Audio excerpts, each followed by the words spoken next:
মঙ্গলবার রাজ্য পুলিশকে ঘুমে রেখে এক প্রকার ইডির আধিকারিকদের তল্লাশি অভিযান। রাজ্যের 4টি জায়গায় হানা দিয়েছে ইডি আধিকারিকরা। এমনই খবর যারা হতে এক প্রকার গুঞ্জন সৃষ্টি হয়েছে যে কি হতে পারে, কি বেরিয়ে আসতে পারে ইডির তল্লাশির পর। আপাতত যে খবর পাওয়া গেছে, মঙ্গলবার ইডির হানায় ফ্রিজ করা হয়েছে 200 কোটি টাকা। ইডির তল্লাশিতে উদ্ধার করা হয়েছে 7 লক্ষ টাকার জাল নোট। গত জানুয়ারি মাসেও কিন্তু ইডির হানায় ফ্রিজ করা হয়েছে 4টি ব্যাংক অ্যাকাউন্ট। জানবো বিস্তারিত, আমাদের সঙ্গে যুক্ত হয়েছে প্রতিনিধি শেখ মনিরুল। মনিরুল, কি জানতে পারছো?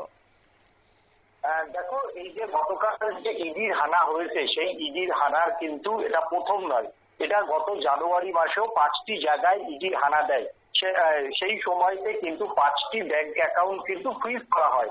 ফ্রিজ করা মানে হচ্ছে কিন্তু যে যাদের নামে এই অ্যাকাউন্ট গুলো ছিল, তারা আয় ব্যয়ের যে হিসাব, সেই হিসাব ঠিক মতো ইডির কাছে দিতে পারেনি বলেই সেই অ্যাকাউন্ট গুলো ইডি ফ্রিজ করেছে। এবং ফ্রিজ করা মানে হচ্ছে এই অ্যাকাউন্ট গুলিকে আর কখনোই যারা আমানতকারী রয়েছে তারা কিন্তু ব্যবহার করতে পারবে না। এই অ্যাকাউন্ট থেকে 1 পয়সা তুলতেও পারবে না এবং 1 পয়সাও ইডির অনুমতি ছাড়া কিন্তু জমা করতেও পারবে না। এবং এই মামলা রেজ ধরে গতকাল আবার ত্রিপুরার বেশ কয়েকটি জায়গায় কিন্তু ইডি হানা দেয় ভোরবেলাতে। এবং এটা মানি লন্ডারিং কেস এবং ড্রাগ নেটওয়ার্কিং কেস রয়েছে এবং আয়ের সঙ্গে সঙ্গতিহীন ভাবে সম্পত্তি যে বৃদ্ধি করা হয়েছে সেই কেসে। তোমার হচ্ছে খয়েরপুর, এডিনগর, নলছর এবং বানারঘাট, এই 4 জায়গায় যে গতকাল ইডির আধিকারিকরা যে দিনভর হানা দিল, তারপরে কিন্তু গুঞ্জন চলছিল যে ইডির হানায় কি তথ্য উঠে এসেছে। ইডি এর আগের বারও 4টি বা 5টি ব্যাংক অ্যাকাউন্ট ফ্রিজ করা ছাড়া এই মামলায় কিন্তু কাউকে গ্রেফতারও করতে পারেনি বা বড় কোনো আপডেট কিন্তু ইডি দিতে পারেনি।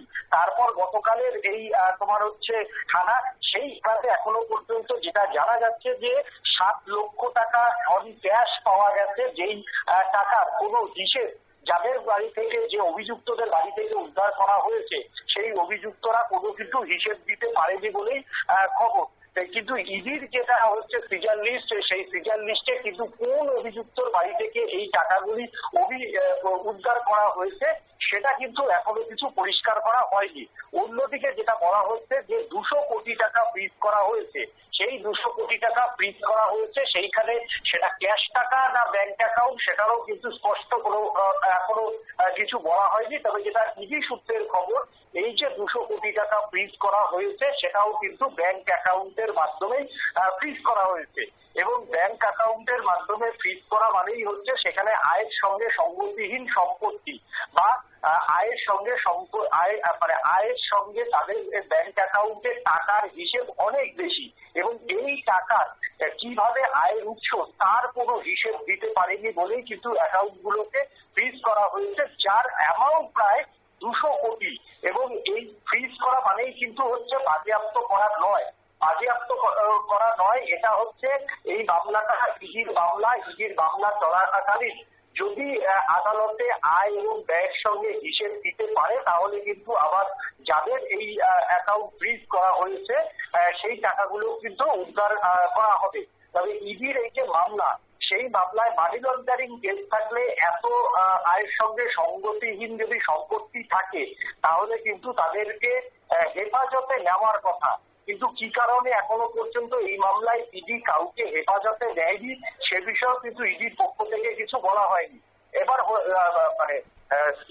যারা প্রাক্তন গোয়েন্দা তারা মনে করছেন হয়তো এই মামলার যে জল, সেই জল হয়তো অনেক গভীরে, যেহেতু এই মামলাটা এই মানি লন্ডারিং কেস এবং তোমার হচ্ছে আয়ের সঙ্গে সঙ্গতিহীন যে মামলা, সেই মামলাটা বহুদিন ধরেই চলছিল এবং ইডি হয়তো আরো গভীরে প্রবেশ করার চেষ্টা করছে এবং সেই জায়গাতে হয়তো ইডি সন্দেহ রয়েছে যে আরো অনেক অভিযুক্ত বা অনেক অ্যাকাউন্ট রয়েছে, যেই অ্যাকাউন্ট গুলোকে টেস্ট করবে। তার জন্য হয়তো এখনো পর্যন্ত ইডি এই মামলাতে কাউকে নিজের হেফাজতে নেয়নি।